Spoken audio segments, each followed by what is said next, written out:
नमस्कार। आज हम डोनाल्ड ट्रंप से जुड़ी कुछ हालिया और कहना होगा काफी हलचल मचाने वाली घटनाओं पर थोड़ी गहराई से बात करेंगे। हमारे पास जो सोर्स है वो बेसिकली दो बड़ी चुनौतियों पर फोकस कर रहे हैं जिनका ट्रंप आजकल सामना कर रहे हैं। पहला इशू तो है कानूनी।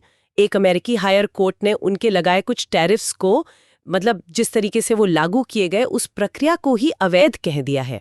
और दूसरा है लोगों की राय।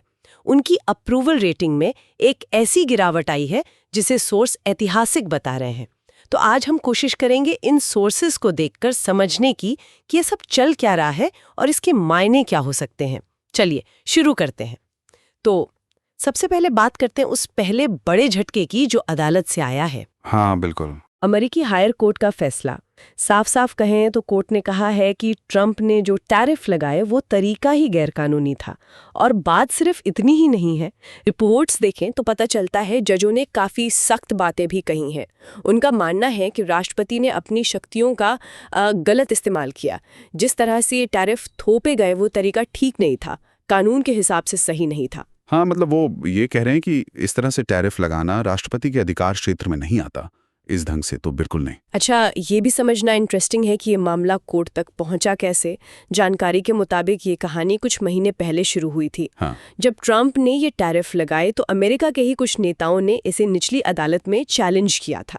उनका मेन पॉइंट ये नहीं था कि टैरिफ सही है या गलत, बल्कि ये कि जिस प्रोसेस से, जिस प्रक्रिया से इन्हें लागू किया गया वो ही अवैध है। एग्जैक्टली। उनका कहना था कि राष्ट्रपति को ये रास्ता अपनाने का अधिकार ही नहीं था। और निचली अदालत ने भी यही माना था ना? हाँ बिल्कुल। निचली अदालत ने भी यही कहा कि ये जो प्रक्रिया है ये अवैध है।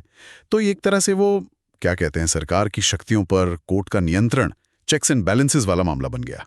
जब निचली अदालत का फैसला ट्रंप एडमिनिस्ट्रेशन के खिलाफ गया तो जाहिर है वो इसे लेकर हायर फेडरल कोर्ट गए। शायद उम्मीद थी कि वहां राहत मिल जाएगी, लेकिन मिली नहीं। जैसा हमने देखा, हायर कोर्ट ने भी निचली अदालत के फैसले को ही सही ठहराया। साफ कर दिया कि प्रक्रिया के लिहाज से ये टैरिफ अवैध है। अब सवाल ये है कि आगे क्या? हमारे सोर्स बताते हैं कि ट्रंप एडमिनिस्ट्रेशन के पास सुप्रीम कोर्ट में अपील करने के लिए बहुत कम टाइम है, सिर्फ 24 घंटे। सिर्फ 24 घंटे? ओहो। हाँ, अगर इस टाइम में अपील नहीं हुई तो टेक्निकली ये टैरिफ रद्द हो जाएंगे। और खबरें तो यही हैं कि उनके वकील पूरी तेजी से सुप्रीम कोर्ट जाने की तैयारी कर रहे हैं। और यहीं पर मामला थोड़ा पेचीदा हो जाता है ना। सुप्रीम कोर्ट में क्या होगा? सोर्स इसे 50-50 चांस क्यों बता रहे हैं, ये थोड़ा समझना पड़ेगा। हाँ, ये इंटरेस्टिंग है। देखिए, अमेरिका में सुप्रीम कोर्ट के जजों की नियुक्ति का सिस्टम भारत जैसा नहीं है। वहाँ राष्ट्रपति नॉमिनेट करते हैं और सेनेट कंफर्म करती है। हाँ, और ट्रंप ने अपने कार्यकाल में कई जजों की नियुक्ति की है। तो एक संभावना, जैसा कि सोर्स इशारा कर रहे हैं, ये बनती है कि सुप्रीम कोर्ट में जो मेजॉरिटी है वो उन जजों की है जिन्हें ट्रंप ने ही नियुक्त किया था और जिनका झुकाव पारंपरिक तौर पर रिपब्लिकन पार्टी की तरफ रहा है। तो क्या ये उनके लिए एक बचाव का रास्ता बन सकता है, ये सवाल है। हाँ शायद, लेकिन ये इतना सीधा भी नहीं है। इसमें एक बड़ा लेकिन है। बिल्कुल। सोर्स ये भी कहते हैं कि अमेरिकी जुडिशियल सिस्टम में जज अपनी स्वतंत्रता को काफी महत्व देते हैं। अगर मेजॉरिटी वाले जजों में से एक या दो भी ये मान लेते हैं कि नहीं, कानून और प्रक्रिया का पालन तो नहीं हुआ है, और वो सरकार के खिलाफ चले जाते हैं, तो टैरिफ गए। हाँ, तो फिर ट्रंप के ये टैरिफ रद्द हो सकते हैं। तो पलड़ा किसी भी तरफ झुक सकता है। यहाँ एक फैसिनेटिंग बात ये निकल कर आ रही है, जैसा कि आप कह रही थी कि सुप्रीम कोर्ट का फैसला चाहे जो भी हो, हायर कोर्ट के इस फैसले ने एक तरह का पॉलिटिकल डैमेज तो कर ही दिया है। सही बात है। ये सिर्फ कानूनी मामला नहीं रहा अब। बिल्कुल, इसका असर सीधा जनता की सोच पर पड़ रहा है।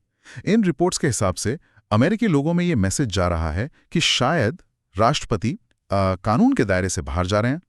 उनकी नीतियां इतनी विवादास्पद हैं कि देश की अदालतें भी उन्हें लागू करने के तरीकों को गलत बता रही हैं। ये इमेज किसी भी राष्ट्रपति के लिए अच्छी नहीं होती। और सिर्फ आम लोग ही नहीं, एक्सपर्ट्स भी तो बोल रहे हैं। हाँ, अमेरिकी मीडिया में विदेश नीति के कई जाने माने एक्सपर्ट्स के बयान आ रहे हैं। ये एक्सपर्ट्स कह रहे हैं कि ट्रंप की ये जो एक तरफा टैरिफ नीति है, ये अमेरिका की दशकों पुरानी फॉरेन पॉलिसी को कमजोर कर रही है और जो देश अमेरिका के पारंपरिक दोस्त रहे हैं उन्हें भी नाराज कर रही है। ये सब बातें मिलकर एक नेगेटिव माहौल बना रही हैं। हाँ बिल्कुल, मतलब ये कानूनी लड़ाई सिर्फ कोर्टरूम तक नहीं है, इसका असर कहीं ज्यादा गहरा दिख रहा है। और शायद इसी अदालती खींचतान का असर जनता की राय पर भी पड़ रहा है, जो हमें सीधे दूसरे बड़े इशू पर लाता है, ट्रंप की गिरती अप्रूवल रेटिंग। हाँ, ये दोनों चीजें जुड़ी हुई लग रही हैं। अलग अलग प्रतिष्ठित अमेरिकी मीडिया एजेंसियों ने हाल ही में सर्वे किए हैं और उनके जो नतीजे हैं वो काफी चौंकाने वाले हैं। सबसे बड़ा आंकड़ा जो सामने आया वो ये कि ट्रंप की अप्रूवल रेटिंग, मतलब कितने % लोग उनके काम को पसंद कर रहे हैं, वो गिरकर 40% के लेवल से भी नीचे आ गई है, करीब 38% पर। सिर्फ 38%? ये वाकई बहुत कम है। और ये कोई मामूली गिरावट नहीं है।